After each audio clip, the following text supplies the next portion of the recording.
আচ্ছা, 3 নম্বর পেজে আমরা আসি। প্রথম প্রশ্ন হচ্ছে চোখের কর্নিয়াল আলসার কি কি লক্ষণ লিখো।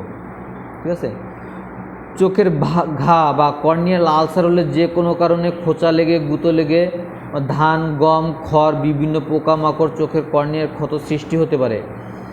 কর্নিয়ার ক্ষত একটি মারাত্মক চক্ষু রোগ। সময়মতো চিকিৎসা না নিলে চোখ সম্পূর্ণভাবে অন্ধ হয়ে যেতে পারে। ঠিক আছে, মানে এটা যে কোনোভাবে চোখে আঘাত লাগতেই পারে। ঠিক আছে, আপনি যে চশমা পরে আছেন, হুট করে একটা ইট ছুটে আসলো, গ্লাস ভেঙে চোখে লাগলো। আমার তো চশমা নাই রে ভাই, ঠিক আছে, চশমা নাই। যাওয়ার সময় ওই পুরনো বাস স্ট্যান্ডে গাড়ি ঠিক করতেছে, ধোঁয়া ছাড়লো ভর করে, ওইখান থেকে একটা ওই কার্বনের টুকরা এসে আমার চোখে ঢুকলো। চোখ ভালো করে চুলকাইলাম। আমার যে সাদা কর্নিয়া আছে, সাদা অংশকে কর্নিয়া বলে। ঠিক আছে, ওই জায়গায় ওই কার্বনের অংশের ঘষা লেগে আমার হয়ে গেল, ইনফেকশন হয়ে গেল। উপায়, লক্ষণ: চোখে আঘাত থাকবে, দেখতে ফুলে যাবে, পরীক্ষা করলে চোখের কর্নিয়াতে ক্ষত দেখা যাবে। ঠিক আছে, চোখ লাল হয়ে খচখচ করবে, চোখের পানি পড়া, চোখের কোনো আলো সহ্য না হওয়া, ক্ষতস্থানে ইনফেকশন হলে ভিতরে পুজ হতে পারে, এটা পাওয়া যায় না। চোখে ক্যাতর বা পিচিটি জমা হবে, এটাও পাওয়া যায় না, কারণ সেটা অনেক পরের ব্যাপার। সবচেয়ে বেশি পাই আমরা যেটা, চোখ লাল হয়ে যাবে, খচখচ করবে, কারণ ওই যে ওইখানে একটু ঘা হয়ে আছে, চোখ যখনই আপনি চাপ দিচ্ছেন তখন ওইখানে লাগতেছে। ঠিক আছে, এর চিকিৎসা: চোখের সাদা অংশে কুটা থাকলে ভেজা রুমাল দিয়ে, ন্যাকড়া দিয়ে বা পানি দিয়ে ঝাপটা দিয়ে কুটা বের করতে হবে। বারবার করে নর্মাল পানির ঝাপটা দিতে হবে, নর্মাল পানির ঝাপটা দিতে হবে। ঠিক আছে, কুটা বের করতে না পারলে চোখ ঘষা বা চুলকানি করা ঠিক হবে না। ঠিক আছে, চোখের কালো অংশের উপরে কুটা থাকলে তা বের না করে চক্ষু চিকিৎসকের পরামর্শ নিতে হবে। পেনিসিলিন জাতীয়, এটা অনেক ব্যাকডেটে হয়ে গেছে। আমরা সিপ্রোফ্লক্সাসিলিন, ঠিক আছে, বা মক্সিফ্লক্সাসিলিন, বিভিন্ন যে ক্লোরামফেনিক্যাল, ঠিক আছে, যেসব চোখের ড্রপ আছে এগুলো ব্যবহার করতে পারি। এগুলো ব্যবহার করলে আমরা বেশ ভালো উপকার পাবো। ঠিক আছে, আর হচ্ছে যেটা সবচেয়ে আমরা বেশি ব্যবহার করি সেটা ছিল যে সিপ্রোজিট ডি বা সিপ্রো ডি, মানে ডেক্সামিথাসন আছে যেটা অ্যান্টিবায়োটিকের সাথে। ডেক্সামিথাসন কিন্তু ঘায়ের একমাত্র শত্রু। ডেক্সামিথাসন বা যে কোনো স্টেরয়েড ঘায়ের শত্রু। এখন আপনার কাছে সিপ্রোসিন নাই, আপনি কি দিলেন, সিপ্রো ডি আছে বা সিপ্রোজিট ডি আছে বা সিপ্রোজিট ডিএক্স আছে, মানে ডেক্সামিথাসন আছে, সেটা দিয়ে দিলেন, আপনি নিজের অজান্তেই কিন্তু রোগীর ক্ষতি করে দিলেন, ক্ষতটা আরও বেশি হয়ে যাবে। ঠিক আছে, ক্ষতটা আরও বেড়ে যাবে। এই জন্য আমরা নর্মাল একটা অ্যান্টিবায়োটিক দিব। আর কি দিব, এই জাতীয় কোনো মলম দেব। সাধারণত সিপ্রোসিন মলম পাওয়া যায় না, ক্লোরামফেনিক্যাল মলম পাওয়া যায়। একটু মলম দিলাম, মলমটা দিনের বেলা দিব নাকি রাত্রেবেলা দিব? রাত্রেবেলা দিব, কারণ দিনের বেলা দিলে তো মলম তো এইভাবে দিয়ে চোখের ভিতরে দিব। জিজ্ঞেস করে মলম কোথায় দিব, চোখের উপরে দিব? চোখের উপরে না, চোখ এরকম ফাঁকা করে এরকম ভিতরে দিব, ভিতরে দিয়ে আস্তে দিয়ে শুয়ে পড়বো। ঠিক আছে, শুয়ে থাকবে। দিনের বেলা দিলে তো হাঁটাহাঁটি করবে কি করে? তাহলে কি গেল, একটা ড্রপ গেল, একটা ওই গেল। মুখে খাওয়ার একটা অ্যান্টিবায়োটিক আমি ইচ্ছা করলে দিতে পারি। ঠিক আছে, আর যেহেতু খসখস করতেছে মানে চুলকাচ্ছে, সেহেতু একটা অ্যান্টিহিস্টামিন দেব, যে কোনো অ্যান্টিহিস্টামিন আপনার পছন্দ মতন। ঠিক আছে, অ্যালসেট হোক, অ্যালাক্ট্রল হোক, ঠিক আছে, ফেক্সোফেনাডিন হোক, এইটাই। আর কি করব, চোখে একটু আইসোলেটেড রাখতে বলবো, মানে চোখে যেন বাতাস না লাগে, তীব্র আলোতে যাইতে নিষেধ করব।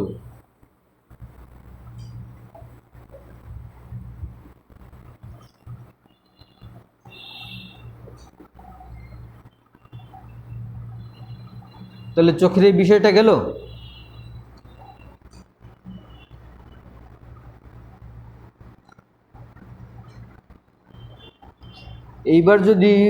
এইবার বলা হয়েছে যে কোনো লোকের চোখে যদি আঘাত বা ক্ষতিকর রাসায়নিক পদার্থ পড়ে, তাহলে ডাক্তার হিসেবে আপনার কাজ কি?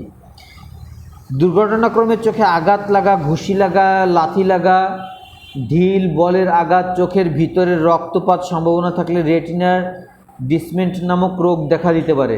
তাছাড়া অন্য ক্ষতিকর পদার্থ যেমন চুন, অ্যাসিড, গরম তেল ইত্যাদি পড়লে এগুলো চোখের মারাত্মক ক্ষতি করে। আবার ওয়েল্ডিং আলট্রাভায়োলেট রশ্মি থাকে, এটা চোখের জন্য ক্ষতিকর। মনে রাখবেন, চুন, অ্যাসিড, গরম পানি, তরকারির ঝোল, গরম তেল চোখে পড়লে সঙ্গে সঙ্গে পর্যাপ্ত পরিমাণ চোখ ধুয়ে ফেলতে হবে। এটা যে কোনো ক্ষেত্রে, মানে চোখের ভিতরে রাসায়নিক পদার্থ যাই পড়ুক না কেন, আমি আগে পানি ঢালবো। কি পানি ঢালবো? নর্মাল সাধারণ পানি ঢালবো। ওই চিকিৎসাও কিন্তু এই একই, ঠিক আছে? চিকিৎসাও কিন্তু এই একই, যে তাকে একটা অয়েনমেন্ট দেবো, এই যে টেট্রাসাইক্লিনের কথা বলা আছে, ঠিক আছে? আমরা সিপ্রোফ্লক্সাসিন একটা আই ড্রপ দিতে পারি, বা ক্লোরামফেনিক্যাল অয়েনমেন্ট দিতে পারি, সাথে একটা মক্সিফ্লক্সাসিন দিতে পারি। ব্যথা থাকলে ব্যথার জন্যে একটা ক্লোরোফেনাক দিতে পারি, কিটোরোলাক দিতে পারি, সাথে একটা গ্যাসের ওষুধ দিতে পারি, একটা অ্যান্টিবায়োটিক দিতে পারি, ঠিক আছে?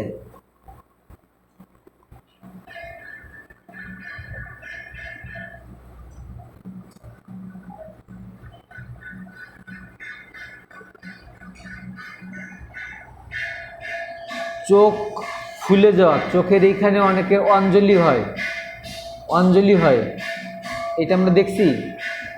হ্যাঁ, এটা মূলত কি হয়? ওইখানে একটা অ্যাবসেস হয়, এর মূল চিকিৎসা হচ্ছে অ্যাবসেসটা যখন পাইকে সাদা হয়ে যাবে তখন এটাকে ড্রেন করে দিতে হবে। সহজ একটা ব্যাপার। চোখের পাতাটা আস্তে করে এরকম ছোট একটা আর্টারি দিয়ে ধরে এখান থেকে পুঁজটা বের করে দিতে হবে। পুঁজটা বের করে দিয়ে আপনার নর্মাল স্যালাইন দিয়ে ধুয়ে দিতে হবে, অথবা কটন বাডে হালকা একটু ভায়োডিন লাগায় ওইটা পরিষ্কার করে মলম দিয়ে চোখ ওইটা হালকা ব্যান্ডেজ করে দিতে হবে।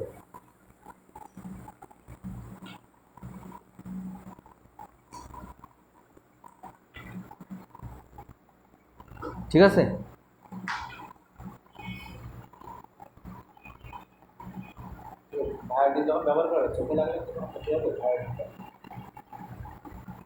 কোনো কিচ্ছু হবে না।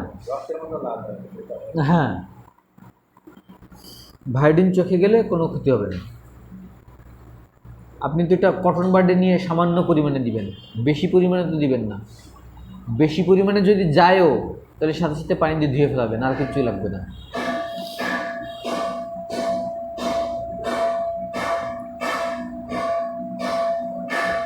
তাহলে চোখের এটা গেল। নাক দিয়ে পানি ঝরা, হাঁচি কাশি, ঠিক আছে? হাঁচি কাশির কথা আর কি বলবো, এটা তো কমন কোল্ড, ঠিক আছে? কমন কোল্ড, একটা অ্যান্টিহিস্টামিন দিলেই হচ্ছে,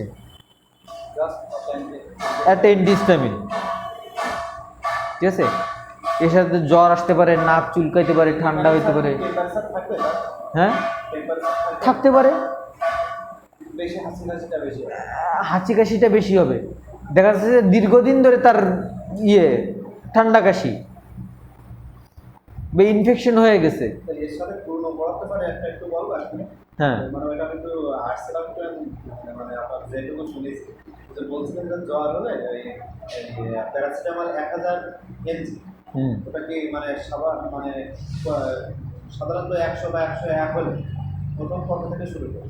1000 দিয়ে শুরু করবেন। প্রথমে 1000 দিয়ে শুরু করেন না, আমরা সাধারণত যেটা দেখি 500 যেটা পাই, হ্যাঁ মানে নরমালি 500 পাই। আমি দিনে 4000 মিলিগ্রাম ব্যবহার করতে পারবো। আচ্ছা, দিনে 4000 মিলি। হ্যাঁ 4000 মিলিগ্রাম। 4000 মিলিগ্রামে কয়টা ট্যাবলেট আসে?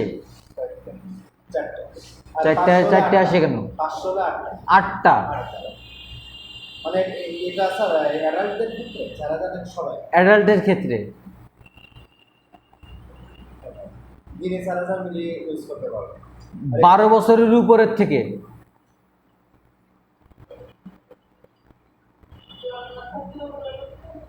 মানে সাধারণত 100তে গেলেই এটা করা যাবে, মানে 100তে গেলেই খাইতে পারবে। সেটা হচ্ছে আপনি আপনার প্রয়োজন অনুযায়ী দিবেন।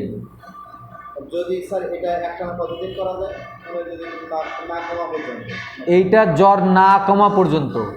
আমরা অনেকে কি করি, বলি যে জ্বর আসলে খাবেন, না আসলে খাবেন না। কেন বাবা আমি জ্বর আসার সময় দেব? কেন আমি জ্বর আসার সময় দেব? এইটা স্যার মানে মানে যদি জ্বর না কমে তো এটা মানে মানে শুধু এই প্যারাসিটামল একটানা কতদিন ব্যবহার করা যাবে স্যার? একটানা আপনার 1 মাস পর্যন্ত ব্যবহার করা যাবে। একটানা 1 মাস হ্যাঁ। স্যার আমার ভুল ইনফরমেশন জানি, ভয় করে যে না 3-4 দিন বেশি খেও না, এই করো না, তা করো না। তবে এই ভয়টা রাখা ভালো।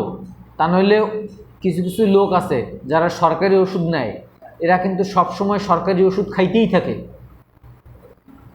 আপনি যদি বলেন যে ওইটা খাইতে থাকেন, এটা আপনার প্রয়োজন অনুযায়ী দেবেন। সাধারণত 7 দিনের বেশি দেওয়া লাগে না, ঠিক আছে? 7 দিনের বেশি লাগে না। স্যার এই যে 4000 তো শুধু আছে, এখানে কোনো ক্যাফেইন বা এক্সট্রা কিছু যে নাপা এক্সট্রা বা স্টেজ জাতীয় সমস্ত কিছু না, এক্সট্রা যেটা নাপা এক্সট্রা বা এইচ প্লাস যেটা, সেইটার সাথে ক্যাফেইন। সেইগুলোর সাথে মনে করেন যে দেখি 665 বা 565 565 ওইটা আলাদা, ওইটার ভিতরে শুধু প্যারাসিটামল। আর যেটা ওই ক্যাফেইন থাকে, যেটায় ক্যাফেইন থাকে ওইটা আসলে এক্সট্রা। ওইটা দিব না। হ্যাঁ ওইটা দিব না, ওইটা আমরা টোটাল মাথা থেকে বাদ দেই না। আমি যদি প্যারাসিটামল প্লাস ক্যাফেইন ব্যবহার করি তাহলে কী করতে হবে? প্যারাসিটামল প্লাস ক্যাফেইন, ঠিক আছে, সকালে একটা দুপুরে একটা, রাত্রে 0, ঠিক আছে? তার মানে প্যারাসিটামল হচ্ছিল যে 1+1+0, ঠিক আছে? তারপরে আবার লিখবো ট্যাবলেট প্যারাসিটামল, ঠিক আছে, 0+0+1। রাত্রে শুধু প্যারাসিটামল, হ্যাঁ ক্যাফেইন দেবো না, কারণ ক্যাফেইন খেয়ে সে রাত্রেবেলাও কি সারা রাত ঘুরে বেড়াবে নাকি? এখন দেখি ভিলেজ ডাক্তার বিশেষ করে জ্বর আসলে একদম সরাসরি বলে যাবা, মানে যারা ডাক্তারের কাছে যায় না যে একটা মানে সাধারণত আসছে নাপাসটা খেয়ে নেয়, হ্যাঁ এই যেতে পারে। আমাদের প্রথমে এরকম নাপাসটা খাওয়া কখনোই ঠিক না, ঠিক আছে? আমি কেন তাকে ক্যাফেইন দিব? আমি কি বলছি? ক্যাফেইন কখন খাই? ওই ক্যাফেইনটা মানে যে নাপাসটা যুক্ত করছে এটা বিশেষ করে তাদের জন্য স্যার? এইটা বিশেষ করে হচ্ছিল দিনের বেলা ব্যবহার করার জন্যে। আমার রাত জেগে কাজ করতে হবে। তো ওই ক্যাফেইনটা কিছু জ্বরের ক্ষেত্রে কোনো কাজ করে? হ্যাঁ ওই যে ক্যাফেইনটা মানে ক্যাফেইনটা আপনার শরীরে কাজ করবে, আপনাকে চাঙ্গা রাখবে, এনার্জেটিক। আপনাকে চাঙ্গা রাখবে, আপনাকে ঘুম আসতে দিবে না। কারণ রাত্রিবেলা যদি আপনার ঘুম না আসে, সারা রাত তো আপনার নাইট ডিউটি করতে হবে। স্যার এখন প্যারাসিটামল আমরা সাধারণত একটা ব্যবহার করতে পারি, ভয় নেই, এর ভিতরে জ্বর সাধারণত কমে যায়। এই 7 দিন ব্যবহার করলে জ্বর কমে যাবে। মানে স্যার এটা যদি আমার 101, 2 পর্যন্ত থাকে এরকম প্যারাসিটামল চালাতে পারবো। তাতেও আমি প্যারাসিটামল চালাতে পারবো। আর অ্যান্টিবায়োটিক স্যার কত ক্ষেত্রে ইউজ করবো? অ্যান্টিবায়োটিক সাধারণত 3 দিন হওয়ার পর থেকে ব্যবহার করব।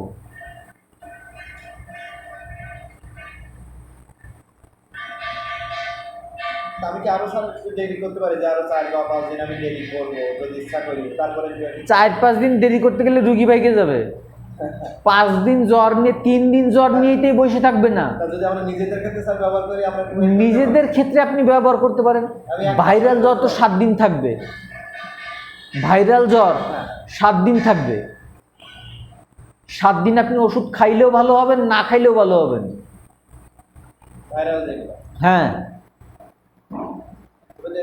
সর্দি কাশি যে আমাদের এখন যাবো, এটা কি ভাইরাল? কি এইগুলো কি সবই ভাইরাল? সাধারণত যে সিজন চেঞ্জের সময় যে জ্বরগুলো হয় এগুলো সব ভাইরাল। তখন ওইটা নিয়ে আমার আলাদা কোনো ভয় হওয়ার দরকার। ওইটার জন্য আর ভাইরাল জ্বরের একটা প্যাটার্ন আছে, সেটা ছিল যে কি, যে একই ফ্যামিলির সবাইর হবে, বর্ষায় ভিজার একটা হিস্ট্রি থাকবে, ঠিক আছে? এটা ছিল অনেক ক্লিয়ার না স্যার, এটা নিয়ে আমি অনেক কনফিউজ ছিলাম। মানে আমার নিজের, আমি যেটা বলছিলাম এটা বলে সাধারণত বলা যায় মিথ্যে কথা বলতেছে। মানে আমার মানে ঘেমে, আমি যেটা বুঝতে পারছি ঘেমে আমার এটা ধরা পড়ছে বা বর্ষায় ভেজা রাখবো, হ্যাঁ, মানে যে কোনো কারণে গা ঘেমে গেছে, আমার কাছে বৃষ্টি ফোটা লাগছে, এই জ্বরটা আমার টেম্পারেচার আসে না টোটালি, কিন্তু আমার যে দুর্বলতা বা জ্বর জ্বর যে মনে মানে ভাবটা ক্লান্তি বোধ এটা চলতেই থাকে। দুর্বল বলে কোনো নেই, আপনি তো এখানে হাইটে আসছেন তাই না? কিন্তু এখানে হাইটে আসছেন কি না? হ্যাঁ, হাইটে দোতলা পর্যন্ত উঠছেন, অনেকে দেখেন কোলে করে নিয়ে স্ট্রেচারে নিয়ে হাসপাতালে ভর্তি করতেছে, তাহলে দুর্বল কে, আপনি না সে? তাহলে আপনি কিভাবে নিজেকে দুর্বল মনে করেন? তো ওই ক্ষেত্রে ফাইবার স্যার দুর্বল বলে কোনো কিছুই নাই। আপনি এই রাস্তায় এই দরজার এখানে দাঁড়ান, গেটের কাছে দাঁড়ান, দাঁড়ায় 100 জনকে জিজ্ঞেস করবেন যে ভাই শরীর একটু দুর্বল লাগে নাকি, 100 জনের ভিতরে 100 জন যদি না বলে যে দুর্বল, কারণ এরা দুর্বল জিনিসটা যে কি সেটা বুঝেই না। দুর্বল হলে তো সে তো দাঁড়াতে পারবে। এইটা দুর্বল না, এটা ছিল আলসেমি। আলসেমি, বুঝতে পারছেন?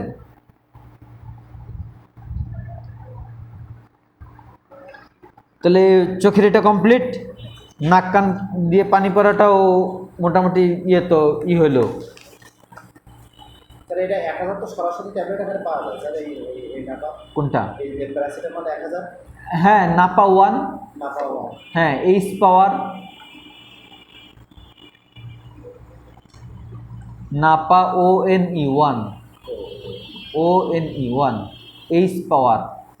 এটা হচ্ছে স্যার ওই দেবস 3টা করে, দিনে আছে 4টা করে। দিনে 4টা করে, কিন্তু আমরা সাধারণত 3টা করে দিই, একটা হাতে রাখি, ঠিক আছে? নেজাল পলিপস, এটা আসলে নাকের ভিতরে মাংস বলা, ঠিক আছে?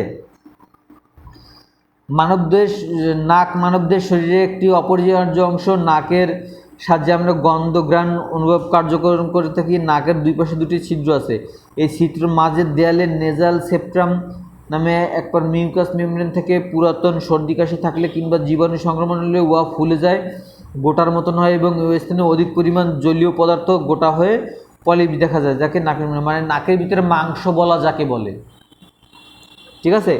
এটা কি হবে, নাকের ভিতরে মাংস বাড়বে, আক্রান্ত স্থানে ব্যথা হবে, কিন্তু আসলে ব্যথা হয় না, এটা পাওয়া যায় না।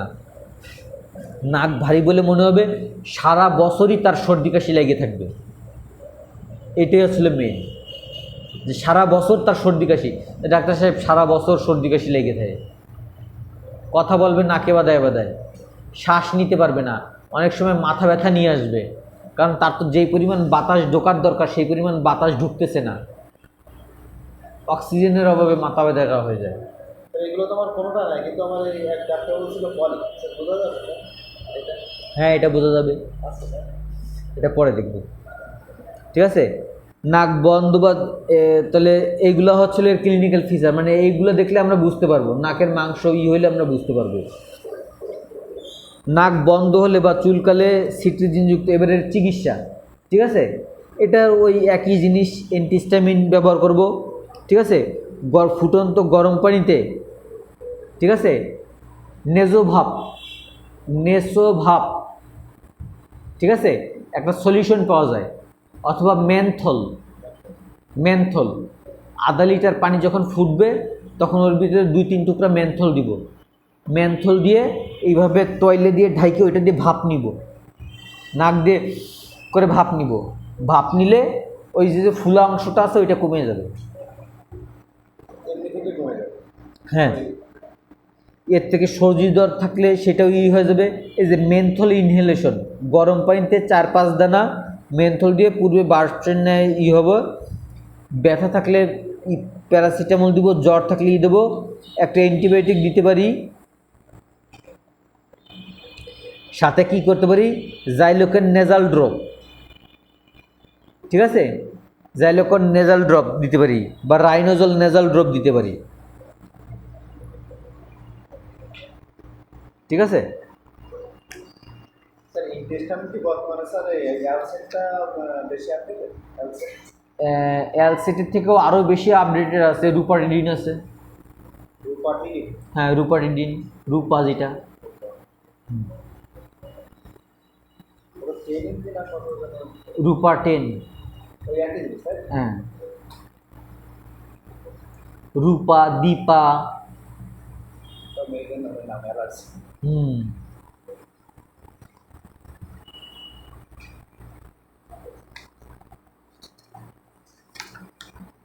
এবার একটা জটিল জিনিস আছে, সেটা ছিল যে আপনার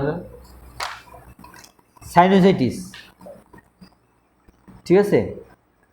সাইনোসাইটিস আমাদের কপালের এই দুই পাশে, কপালের এই দুই পাশে আর এই দুই পাশে, ঠিক আছে, এইখানে ছিল দুটো আর এইখানে চারটা, এই মোট 6টা ফাঁকা জায়গা থাকে, যেটাকে আমরা সাইনাস বলি। এইখানে যদি এখানে ফাঁকা জায়গাগুলোতে ময়লা ঢুকে আবার বের হয়, ঠিক আছে, এই জায়গাগুলোতে যদি ইনফেকশন হয় তাহলে সেটা সাইনোসাইটিস, ঠিক আছে। তো সাইনোসাইটিসের আবিধানিক অর্থ ছিল গহ্বর। সাইনোসাইটিস হলো এক প্রকার গহ্বরের প্রদাহ, ইনফ্লামেশন অফ সাইনাস। নাকের ছিদ্রের চারপাশে অনেকগুলো সাইনাস আছে, ঠিক আছে। এই যে ফ্রন্টাল সাইনাস, ফ্রন্টাল সাইনাস, এখানে দুইটা সাইনাস থাকে, মানে কপালের, যেটা আমি প্রথমে বলছি কপালে, ঠিক আছে। ম্যাক্সিলারি সাইনাস, ঠিক আছে, যেটা ম্যাক্সিলা, এই যে ম্যাক্সিলা আছে এইখানে, ঠিক আছে। ইথোডেন্টিক সাইনাস, ছোট সাইনাস নাকের গোড়ার দিকের দুই পাশে, এই যে নাকের একদম এই গোড়ার দিকের দুই পাশে, মানে এই দুইটা প্রায় কাছাকাছি, ঠিক আছে। এর ভিতরে ময়লা ঢুকে সেখানে আবার ইনফেকশন হয়। ময়লা ঢুকে যদি বের হয়ে যায় তাহলে তো সেটা ভালো। আর যদি কোনো কারণে দেখা গেল যে সারাদিন আমি ধুলাবাড়িতে কাজ করছি, মুখ পরিষ্কার করিনি, সেই ক্ষেত্রে আমার ওইখানে ওই ময়লাগুলোর বের হইলো না, ওইখানে ইনফেকশন হয়ে যাবে। সাইনোসাইটিসের প্রধান লক্ষণ হলো ব্যাকটেরিয়া। তবে লক্ষ্য করা যায় যে ভাইরাসজনিত কারণে সাধারণ সর্দি জ্বর হবার পর সাইনাসের সাথে নাকের সংযোগ পথে বন্ধে অধিকাংশ ক্ষেত্রে জীবাণু সংক্রমণ ঘটে। আবার দাঁতের গোড়ায় ইনফেকশন হলে সেখানে ম্যাক্সিলারি সাইনাসে আক্রমণ হতে পারে, ঠিক আছে। সাইনোসাইটিস রোগের প্রধান লক্ষণ, অন্যতম লক্ষণ হলো ব্যথা করা, ব্যথা করবে, কারো কারো সমস্ত মাথায় ব্যথা করে, আবার কারো কারো কপালে তীব্র ব্যথা করে, মাথায় হেলান দিয়ে নিচুর দিক করা যায় না, ফলে তীব্র টনটন ব্যথা করে, সকালবেলা যন্ত্রণা খুব বেশি থাকে, রোদ্রে বাড়তে থাকে, ঠিক আছে। এক্স-রে পিএনএস করলে সাইনোসাইটিস রোগ চিহ্নিত করা যায়। মানে মাথা নিচু করা যায় না, কারণ এখানে যেহেতু ইনফেকশন হয়ে রয়েছে, ঠিক আছে। ইনফেকশন হইলে তো এরকম হইলে তো সামনের দিকে ইটেই হয়, তখন এরকমই হইতে পারে, জ্বর হইতে পারে, মাথা ভার হইতে পারে, ব্যথা হইতে পারে। এটার ক্ষেত্রে আমরা কি করতে পারি, এক্স-রে পিএনএস, ঠিক আছে। এই এক্স-রেটা করলে আমরা এই সাইনোসাইটিসটা ধরতে পারবো, ঠিক আছে। এর চিকিৎসা ছিল যে অ্যান্টিবায়োটিক দিতে হবে। নাকের যে চিকিৎসা, এটারও সেই একই চিকিৎসা, ঠিক আছে। একটা অ্যান্টিবায়োটিক দিলাম, একটা অ্যান্টিহিস্টামিন দিলাম, তারপরে হচ্ছিল নাকের ড্রপ দিলাম, ঠিক আছে। আর সবচেয়ে গুরুত্বপূর্ণ যেটা, সেটা হচ্ছে যে ম্যানথল ইনহেলেশন করতে হবে, হ্যাঁ। আর হচ্ছে যে মুখের এইটুখানি, যতবার বাইরে যাব মুখের এইটুখানি ভালো করে সাবান দিয়ে, ফেস ওয়াশ না, সাবান দিয়ে, ক্ষার জাতীয় সাবান যত ভালো হবে তত ভালো হবে। ক্ষার জাতীয় সাবান দিয়ে এগুলো ভালো করে ধুয়ে ফেলাইতে হবে। ক্ষার জাতীয় সাবান হলে ভালো হবে, ঠিক আছে।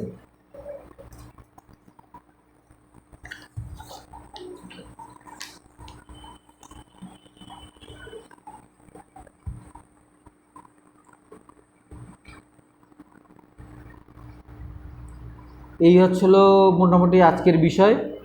আজকের বিষয় নিয়ে আর কোনো সেরকম কোনো প্রশ্ন?